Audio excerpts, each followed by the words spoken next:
बेकार होते होंगे। बोले ऐसा क्यों? बोले क्योंकि आप समझो मेरे पुत्र नहीं है और देना भी है गुरुदेव, आपको भी तो पुत्र दे दो, नहीं तो हमको भी मौत दे दो। गुरु वशिष्ठ कहने लगे दशरथ कभी तुम ऐसे नहीं बात करते थे। बोले अब क्या करें, अब करना पड़ रहा, आपसे नहीं कहेंगे किससे कहेंगे। दशरथ जी और रोने लगे। गुरु वशिष्ठ ने कहा दशरथ पुत्र देना न देना या देकर के छीन लेना ये तो ब्रह्म के हाथों में है। गुरु वशिष्ठ से दशरथ जी ने कहा गुरुदेव आपकी इच्छा क्या है? ये दशरथ के लिए देना है तो पुत्र दे दो। क्यों? बोले सुनो, एक ही बेटा चाहिए मन भावन के लिए, एक बेटा चाहिए मन भावन के लिए, बिन बेटा के ये आंगन अच्छा नहीं लगता, बिन बेटा के ये आंगन अच्छा नहीं लगता, लाला के ये जीवन शोभा नहीं देता, लाला के जीवन शोभा नहीं देता।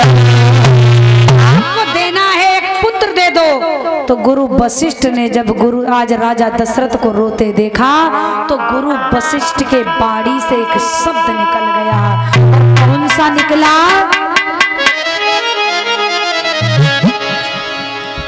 धरहु धीर। रोने दशरथ जी धैर्य का धारण करो। सुनो, धरहु धीर हुई है सुतिचारी, प्रभु बन विधित भगति भयहारी।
धरहु धीर हुई है सुतचारी, त्रिभुवन विधित भगति भयहारी।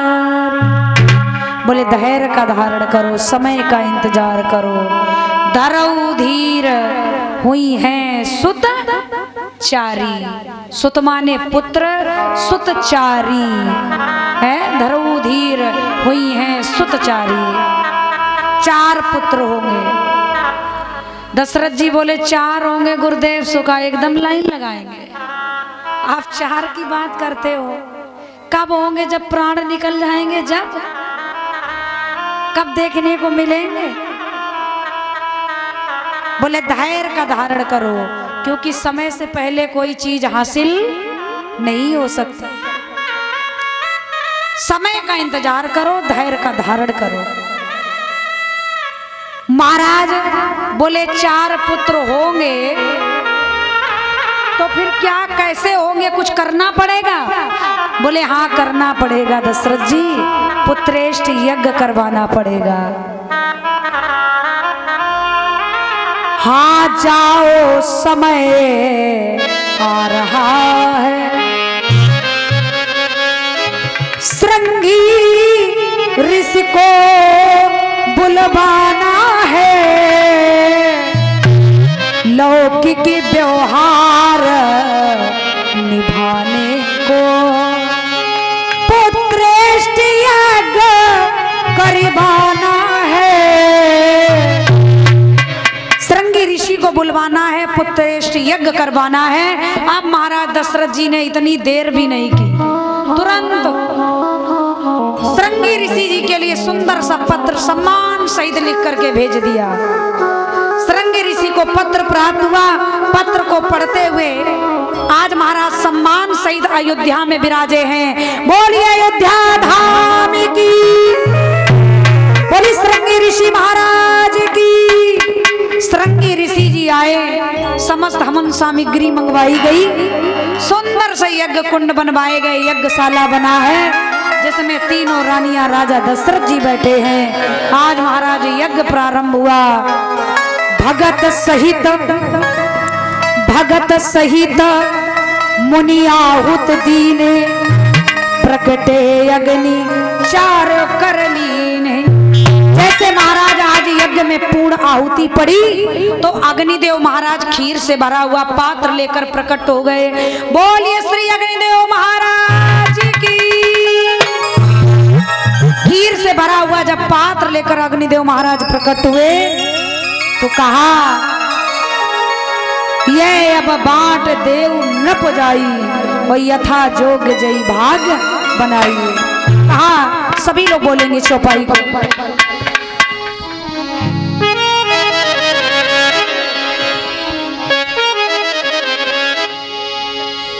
कि ये अब बांट देव न पुजाई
यथा जोग जय भाग बनाए। महाराज अग्निदेव महाराज खीर से भरा हुआ पात्र लेकर प्रकट हो गए। गुरु वशिष्ठ को आज वो प्रसाद दिया। आज महाराज गुरु वशिष्ठ से लेकर के आज गुरु महाराज दशरथ से कहा कि जाओ दशरथ ये हिसाब से बंटवारा करके खिला देना, पुत्र की प्राप्ति हो जाएगी। महाराज राजा दशरथ वो खीर से भरा हुआ पात्र लेकर आज महाराज वो खीर का पात्र लेकर महलों में पहुंचे, बड़ा प्रसन्न है। और जब खीर से भरा हुआ पात्र लेकर महलों में पहुंचे तो क्या हुआ, आरदी भाग्य कौशल्य दीना, आरदी भाग्य कौशल्य दीना, उबे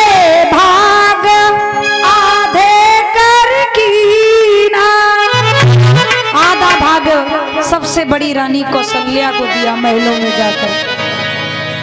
आधा भाग रानी कौशल्या को दिया, बड़ी रानी जी को, और आधे भाग के 2 हिस्से किए, आधे से आधा भाग माता और बहनों केकई के पास लेके गए दशरथ जी। तो केकई को गुस्सा आ गया, बोले सो हमारी इतनी इज्जत है जगह, आधे से भी आधा प्रसाद नाथ लाए हैं, तो सबके लला हो जाए सो हमारे ना हो, सो कौन सी दिक्कत है। अब देखो ये अपना अपना स्वभाव होता है। सो केकई ने प्रसाद का अनादर करके मैया जमीन में फेंकना चाहा, और जब जमीन में फेंकना चाहा तो एक चील आ गई उड़ करके, और वो चील पंजे में दबा करके अंजनी पर्वत पर पहुंच गई, जहां पर माता अंजनी, माता अंजना सूर्य भगवान की तपस्या कर रही थी। अब सूर्य भगवान की तपस्या क्यों कर रही थी, इसका भी कारण है। माता अंजनी इसलिए तपस्या कर रही थी कि जो मेरे पुत्र हो, बलवान हो, बुद्धवान हो, तेजवान हो, गुणवान हो। सूर्य को कहते हैं जल देने से कितनी लाभ होती है, कितना फायदा होता है, हृदय मजबूत होता, आँख की रोशनी बढ़ती है ना, हमारी बुद्धि तेज होती है, शरीर में हमारे बीमारियां नहीं प्रवेश करती। तो महाराज माता अंजनी इसलिए सूर्य भगवान की तपस्या कर रही थी, जो पुत्र हो, बलवान हो, विद्वान हो, तेजवान हो, गुणवान हो। अचानक माता अंजनी के आंचल में वो आज प्रसाद गिर पड़ा, वो चील के पंजे से प्रसाद छूटा, माता अंजनी के आंचल में जब गिर पड़ा तो माता अंजनी ने बहुत सूर्य भगवान को प्रणाम किया, बोले हमें लगता है हमारे सूर्य भगवान ने प्रसन्न होकर के ये प्रसाद मेरी ओली में डाला है, मेरे आंचल में डाला है। तो माता अंजनी ने बार बार सूर्य भगवान को प्रणाम करते हुए वो प्रसाद पान कर लिया, सूर्य भगवान का प्रसाद समझकर। उसी प्रसाद से हनुमान जी का जन्म हो गया। बोलिए श्री हनुमान जी महाराज। और विद्वान समाज है, आप लोग शंका नहीं करना, ये खीर के प्रसाद से 1-2 पुत्र नहीं हुए, 6 पुत्रों का जन्म बताया जाता है। राम लक्ष्मण भरत शत्रुघ्न ये खीर से ही आते हैं, हनुमान जी भी खीर से आए हैं, और विभीषण का भी जन्म खीर से बताया जाता है, इसलिए 6 पुत्र हैं। बोलिए गोविंद भगवान की। अब इधर हनुमान जी आए हैं तो बड़ी प्रसन्नता है। कौशल्या, सुमित्रा बड़ी प्रसन्न है, लेकिन महाराज अब अयोध्या में महाराज केकई बड़ा दुखी है, क्योंकि केकई का प्रसाद छीन ले गई है। जब केकई का प्रसाद छीन ले गई तो केकई बड़ा दुखी रहने लगी, और ये सूचना माता कौशल्या को मिली कि केकई सारी अयोध्या फूल माला से, फुलझड़ियों से सज धजी है, सब बड़े गीत गा रहे हैं, जगह जगह पर साज बज रहे हैं, लेकिन आज केकई दुखी हैं। तो कौशल्या दौड़ करके आई, हाथ जोड़ लिए बहन केकई, आज जब सारी अयोध्या नव दुल्हन की तरह सजी है और अपने स्वामी के जीवन में, प्राणनाथ के जीवन में अब सुख आया है, तो आज आप दुखी हो, आज आप परेशान हो, चौथे पन में सुख आया है, आज तुम रो रही हो। कौशल्या ने कुछ भाग केकई को दिया, लेकिन विद्वान समाज है, यही सूचना जब देवी सुमित्रा को प्राप्त हुई तो देवी सुमित्रा दौड़ करके आई और चरण पकड़ लिए बहन केकई। आज चौथे पन में प्राणनाथ के जीवन में सुख आया, और वो सुख सारी अयोध्या मना रही है, खुशी की लहर छाई है, और आज तुम दुख जता रही हो। पति के चौथे पन में सुख आया तो आपको तो कितना खुश होना चाहिए। देवी सुमित्रा ने पूरा भाग केकई को ही दे दिया, बोले बहन आपके पुत्र होंगे ये प्रसाद से, तब तुम्हें खुशी होगी, लेकिन मुझे तो मेरे कोख से न होने से आपके गोदी से पुत्र होंगे, लेकिन जिंदगी खुशी मुझे, पूरे जीवन की खुशी मुझे प्राप्त हो जाएगी। देवी सुमित्रा ने पूरा भाग कैकेयी को दे दिया। आप अंदाजा लगाओ मैयाओ, कोई माँ भला ऐसी हो सकती है जो स्वयं की खुशी कोई दूसरे को दे? अब यही होता है, बोले अपने ना तो सपने ना, बोले हम दुखी तो हम काहे को सुखी देखें है? लेकिन देवी सुमित्रा ने पूरा भाग्य दे दिया। उसी समय कौशल्या और कैकेयी ने मिलकर के देवी सुमित्रा को कुछ भाग दिया। तो सुमित्रा ने कसम खाई कि जाओ, ये प्रसाद से मेरे 2 भी बेटा हुए तो मैं सौगंध अपने जीवन के